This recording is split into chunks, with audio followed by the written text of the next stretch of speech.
আজকে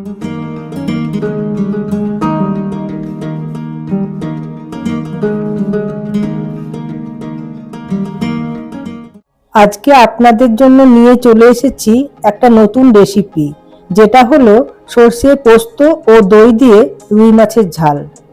আমি এখানে 2 পিস মাছ নিয়েছি। এটা হলো গাদার মাছ, একটু মোটা করে নিয়েছি, আর এটা পেটির মাছ। এটাকে আমি এখন ম্যারিনেট করব। নুন, প্রথমে হলুদ দিলাম, তারপর নুন দিলাম, একটু লেবু দিলাম, আর সামান্য একটু সরষের তেল। এটা মাখিয়ে আমি 10 মিনিট মতো রেখে দেব। কড়াই আমার গরম হয়ে গেছে, এখানে আমি 4 চামচ মতো তেল দিলাম। এবার আমি ম্যারিনেট করা মাছটা গরম তেলের উপর দিয়ে দিলাম। কিছুক্ষণ পরে আবার উল্টে দেব।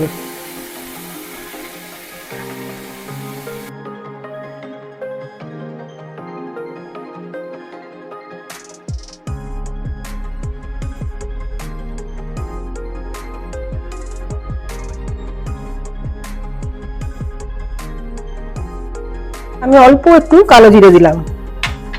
এবার আমি এর মধ্যে পেঁয়াজটা দেব, দিয়ে পেঁয়াজটা ভালো করে ভেজে নেব। এর মধ্যে এবার আমি একটা ছোট্ট টমেটো কাটা দিয়ে দিলাম, আর দিলাম অল্প একটু হলুদ আর নুন। এবার এটাকে আমি ভাজবো। এবার রঙের জন্য দিলাম কাশ্মীরি লঙ্কার গুঁড়ো।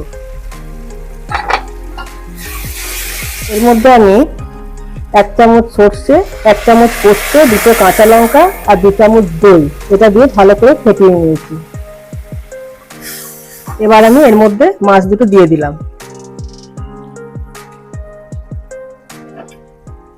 এবার উল্টে দিচ্ছি একটু, তারপর ঢাকা দিয়ে 3-4 মিনিট মতো ফুটিয়ে নেব।